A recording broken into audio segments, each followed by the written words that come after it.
He bought the farm because the silence in the photos looked honest. No glossy angles, no blue sky lies, just a stretch of uneven land. A house that leaned into the wind, and a price that suggested the seller wanted distance more than profit. He signed the papers in a town where no one asked questions, loaded his car with the remnants of a life he didn't want to explain, and drove until the road thinned into gravel and then into something that felt more like a suggestion than a path. By the time he arrived, dusk had begun its slow work, softening the edges of things, forgiving what daylight exposed. The house smelled like dust and old wood, and something faintly herbal, as if previous occupants had believed in remedies. He set his bag down, walked the rooms, touched walls like a man checking for a pulse. Outside, the fields rolled away in uneven waves, the barn's doors hanging open like a mouth caught mid-sentence. He told himself this was good. This was what starting over looked like. He was pouring water from a bottle when he noticed movement at the far end of the field. 3 figures stood near the fence line, not close enough to threaten, not far enough to ignore. The light fell behind them, turning them into silhouettes cut from the same shadow, but shaped by different hands. He waited for them to wave, to shout, to do anything neighborly. They did none of it. They just watched, still as fence posts. And something about the symmetry of them made his skin prickle. "You lost?" he called, hating the thinness in his own voice. They moved then, not toward him, but into clearer view as the sun dipped lower. The tallest had shoulders squared by habit, hair pulled back as if she didn't trust loose ends. The second carried herself with a calm that felt earned, hands folded in front of her, eyes steady. The third, youngest he guessed, kept her hands in her jacket pockets, chin tipped up, gaze sharp with curiosity rather than fear. They stopped several paces away, close enough that he could see their expressions now. Not hostile, not friendly, evaluating. "You're on our land," the tall one said, voice level, practiced. He swallowed. "I bought this place. Closed yesterday." She nodded once, accepting the fact without conceding anything. "You bought the deed," she said, "not the life that comes with it."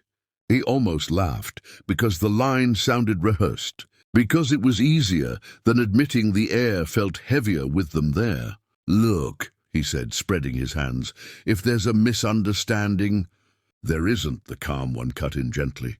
"We live here, have for a long time. The sale didn't include us." The youngest tilted her head, studying him as if he were a question with more than one right answer. "You can leave," she said. "People usually do." He looked from one face to the next, measuring what wasn't being said. "And if I don't?" The tall one stepped closer, not invading his space, just claiming her own. "Then there are rules." That was when the youngest said it, clear and unflinching, the sentence landing between them like a thrown stone. "You're going to have sex with us." The word hung there, unadorned, stripped of context. His laugh burst out before he could stop it, short, incredulous, and died when none of them joined him. He searched their faces for the joke, the threat, the angle. Found none of it, only seriousness, and something else beneath it that felt like resolve. "That's not—" He stopped, ran a hand through his hair. "That's not happening." "Not tonight," the tall one said quickly, lifting a hand, palm out, as if to calm a horse. "Not like that. This isn't a demand. It's a condition. One you get to accept or refuse." The calm one nodded. "No one here is forced, ever. That's the rule that matters most." The youngest watched him closely. "We say it out loud because people hear what they want if we don't." He exhaled slowly, grounding himself in the grit of the gravel under his boots, the smell of cooling earth. "You're telling me I can't live here unless I— What, perform?" "No," the tall one said. And for the first time, there was a flicker of something like irritation. "We're telling you intimacy is part of this place, connection, honesty. It doesn't start with bodies. It ends there sometimes. If you stay with your eyes open." The calm one added, "You get time, questions, choice. If you say no, we won't follow you past the fence." Silence stretched, thick but not suffocating. He realized his heart was pounding not with fear, but with the shock of being addressed so directly. No coyness, no manipulation, just a strange, unsettling clarity. He thought of the life he'd left, of how many conversations had been half-truths wrapped in politeness. He thought of the empty rooms behind him, the way the house had felt like it was waiting. "What happened to the last owner?" he asked. The youngest's mouth twitched. He couldn't listen. The tall one nodded toward the house. "You don't have to decide now. Night's coming. You can sleep, think, leave in the morning." "And you?" he asked. "Where do you go?" "We're already home," the calm one said, gesturing to the land around them. They turned then, not abruptly, not as a test, just a quiet withdrawal, as if they trusted the field to hold him in place. He watched them walk away, 3 paths converging into one as the dark took shape. When they were gone, the silence returned, different now, charged. He stood there a long time, listening to the wind move through the grass, feeling the weight of a choice he hadn't known he was looking for. Morning came slowly on the farm, as if the land itself needed time to decide whether to accept him. He woke on the narrow bed with the sound of wind worrying, the eaves and the distant creak of the barn, settling into daylight. For a moment he forgot where he was. Then memory returned, the 3 women, the sentence spoken without flinching, the choice that had followed him into sleep like a held breath.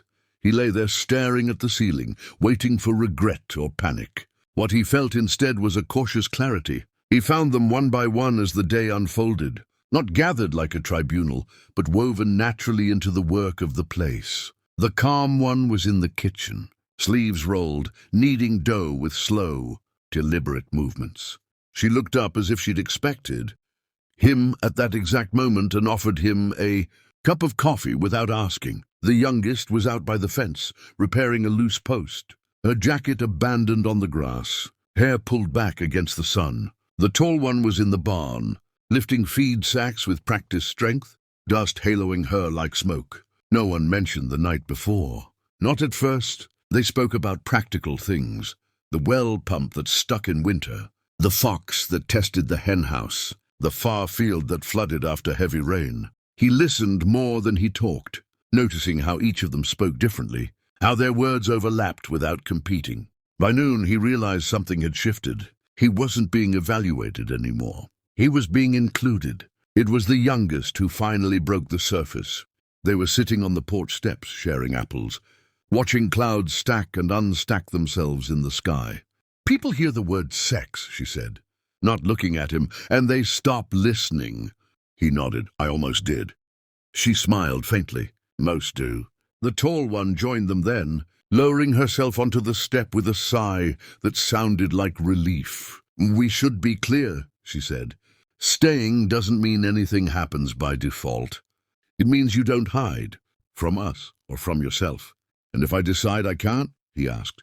"Then you leave with your dignity intact," the calm one said from the doorway, wiping her hands on a towel. "So do we." That night, conversation stretched long after dinner, words deepening as the light thinned. He told them why he'd left his old life, not the details, but the shape of it. How he'd grown tired of being touched without being known, of agreements that looked mutual until they weren't. They listened without interrupting, without offering solutions, and when he finished, the quiet that followed felt earned rather than awkward. The first intimacy was not what he'd expected. It was a hand resting briefly on his shoulder as they laughed over a shared mistake. It was the tall one meeting his eyes and holding the look, and blinking until something inside him settled. It was the calm one, sitting close enough that their knees brushed, neither of them moving away.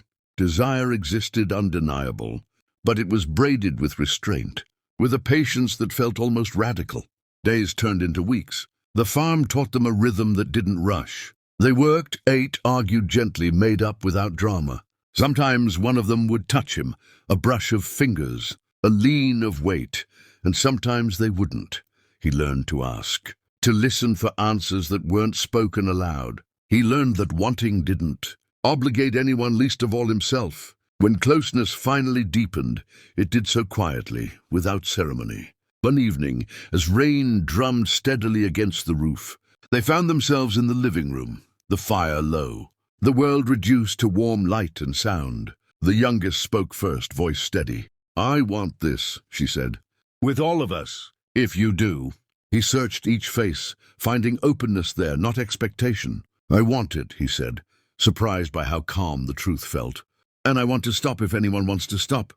The tall one nodded, approval softening her features. The calm one reached out, lacing her fingers with his, grounding, present. What followed was unhurried and private, built on the same rules they'd named from the beginning: attention, consent, the freedom to change one's mind. The details mattered less than the feeling of being fully there, of choosing and being chosen without pressure. Afterward, they sat together, not tangled, not possessive, just close. The rain eased. The fire settled. No one rushed to label what they'd become. He realized then that the sentence that had once sounded like a threat had been an invitation all along.